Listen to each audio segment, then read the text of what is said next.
இந்த எஸ்ஐஆர் என்பது புதிதாக அறிமுகப்படுத்தப்பட்டிருக்கிறதா என்றால் இல்லை, ஏற்கனவே நடைமுறைப்படுத்தப்பட்டிருக்கிறது என்பது இப்போது ஆய்வுகளில் நமக்கு தெரிய வருகிறது. 2002ஆம் ஆண்டு என்கிற ஒரு எல்லையை அவர்கள் நிர்ணயம் செய்திருக்கிறார்கள், தீர்மானித்திருக்கிறார்கள்.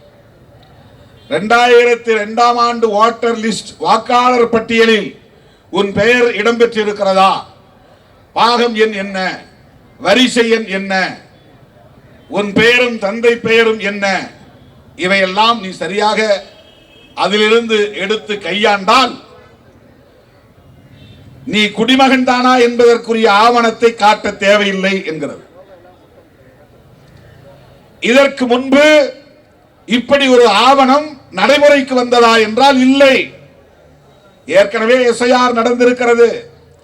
ஆனால் இந்த ஃபார்ம், இந்த விண்ணப்ப படிவம் இப்படி பிஎல்ஓ என்கிற அதிகாரிகளை கொண்டு வீடு வீடாக சென்று ஒவ்வொருவருக்கும் வழங்க பெற்று அதை பூர்த்தி செய்து அவர்களே அதை பதிவேற்றம் செய்து வாக்காளர் பட்டியலில் உங்கள் பெயரை பதிவேற்றம் செய்து விட்டோம் என்று உறுதிப்படுத்துகிற நிலை கடந்த காலங்களில் இருந்ததா என்றால் இல்லை.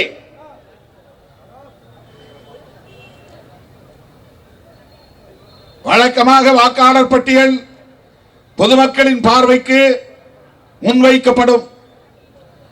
அங்கீகாரம் பெற்ற கட்சிகளுக்கு இலவசமாக பட்டியல் வழங்கப்படும். அங்கீகாரம் பெறாமல் பதிவு செய்யப்பட்ட கட்சிகள் அப்படி அந்த பட்டியலை வாங்க முடியாது. ஒரு காலத்தில் அப்படி இருந்தது. 99 நாம் தேர்தலில் நின்ற காலத்தில் எல்லாம் அப்படித்தான் இருந்தது. ஆனால் இப்போது பதிவு பெற்ற கட்சிகளும் அந்த பட்டியலை பதிவிறக்கம் செய்து எடுத்துக்கொள்ள முடியும். எல்லோருக்குமான பட்டியலாக இன்றைக்கு அது பொது வெளியில் கிடக்கிறது, ஆன்லைனில் கிடக்கிறது, எடுத்துக்கொள்ள முடியும். நீயே போய் பார்த்து உன் பெயர் இடம்பெற்றிருக்கிறதா இல்லையா என்று சரி செய்ய முடியும். இல்லை என்றால் சேர்க்க முடியும், இருக்கிறது என்றால் பிழை இல்லாமல் இருக்கிறதா என்று சரி பார்க்க முடியும், பிழை இருந்தால் திருத்திக் கொள்ள முடியும். இவற்றுக்கெல்லாம் தனித்தனி விண்ணப்பங்கள், ஃபார்ம் 6, ஃபார்ம் 7 என்றெல்லாம் தனியே அவர்கள் கொடுக்கிறார்கள். இதெல்லாம் கடந்த காலங்களில் இருந்த நடைமுறை. அதெல்லாம் நம்ம கண்டுகிறது இல்லை. பெரிய கட்சிகள், ரெகக்னைஸ்டு பொலிட்டிக்கல் பார்ட்டிஸ், அவங்களுக்கு ஓட்டு வேணுங்கிற ஒரு கட்டாயத்தில் எல்லாருடைய பெயர்களையும் அவங்களே சரி செய்து அவங்களே வாக்காளர் பட்டியலை சீர் செய்து விடுவார்கள். இப்படித்தான் கடந்த காலங்களில் நடந்தது. நாமெல்லாம் யாரும் போய் நிக்கல, எந்த ஃபார்மும் நம்ம வாங்கல. இப்ப என்ன ஆகி இருக்கிறது என்றால், தேர்தல் ஆணையம் அக்டோபர் 27ஆம் தேதி ஒரு அறிவிப்பை செய்தது. என்னவென்றால், இந்தியாவில் இருக்கிற அல்லது தேர்தல் நடக்கிற மாநிலங்களில் உள்ள, தமிழ்நாட்டில் இருக்கிற ஏற்கனவே வாக்காளர் பட்டியலில் இருக்கிற 6.5 கோடி வாக்காளர்களும் வாக்காளர்கள் இல்லை என்று அறிவித்து விட்டது. நீங்கெல்லாம் வாக்காளர்கள் கிடையாது. ஒரே ஆர்டர்ல போட்டான். நான் வேலைச்சேரி தீர்மானம் பண்ணும்போது நீங்க யாரும் இனிமே பொறுப்புல கிடையாதுன்னு அறிவிச்சேன். புதுசா விண்ணப்பம் கொடுங்க, நீங்க யாரா இருந்தாலும். பொதுச் செயலாளருக்கு வேணுமா, தலைவருக்கு வேணுமா, நானே தலைவருக்கு பணம் கட்டி விண்ணப்பம் கொடுத்தேன். கட்சியில தலைவர் பதவிக்கு நான் 2000 ரூபாய் டிடி எடுத்து, கட்சிக்கு டிடி எடுத்து, தமிழ் மண்ணுக்கு 1500 ரூபாய் டிடி எடுத்து விண்ணப்பத்தோடு இணைச்சு அந்த குழுவோட ஒப்படைச்சேன். எல்லா பொறுப்பையும் காலி செய்தோம் வேலைச்சேரி தீர்மானத்தில். அந்த மாதிரி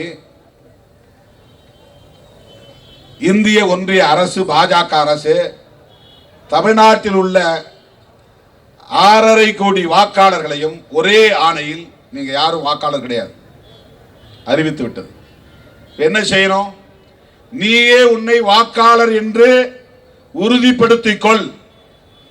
அதற்கு நாங்க பிஎல்ஓ என்று பூத் லெவல் ஆபீசரை போட்டிருக்கிறோம். அவங்க உனக்கு கொண்டாந்து ஒரு விண்ணப்பத்தை கொடுப்பார்கள். அந்த விண்ணப்பத்தில் உன் பெயரை எழுது, தந்தை பெயரே தாய் பெயரோ எழுது, உடைய முகவரியை எழுது, உடைய ஆதார் எண்ணை எழுது. இதெல்லாம் எழுதிட்ட. ரைட். 2002 நீ ஓட்டு போட்டியா, அப்ப ஓட்டர் லிஸ்ட்ல உன் பேர் இருக்கா, அதை பதிவு பண்ணு. இல்ல இப்பதான் நான் புதுசா வாக்காளர் பதிவு பண்ண போறேன். ரைட். அப்ப 2002 தேவையில்லை, வேற என்ன தேவை?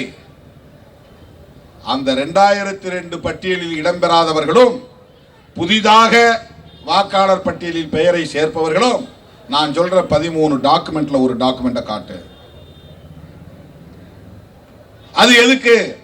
நீ இந்த நாட்டில் தான் பிறந்தாயா, இந்த நாட்டின் குடிமகன் தானா என்று எனக்கு தெரியாது. நீங்க வாழ்ந்துகிட்டு இருக்கிறதுனால நீ பாட்டுக்கு ஓட்டரா மாறி இருக்கக்கூடாது. அப்படிலாம் உன்னை வாக்காளரா அங்க சேர்த்துக்க மாட்டோம்.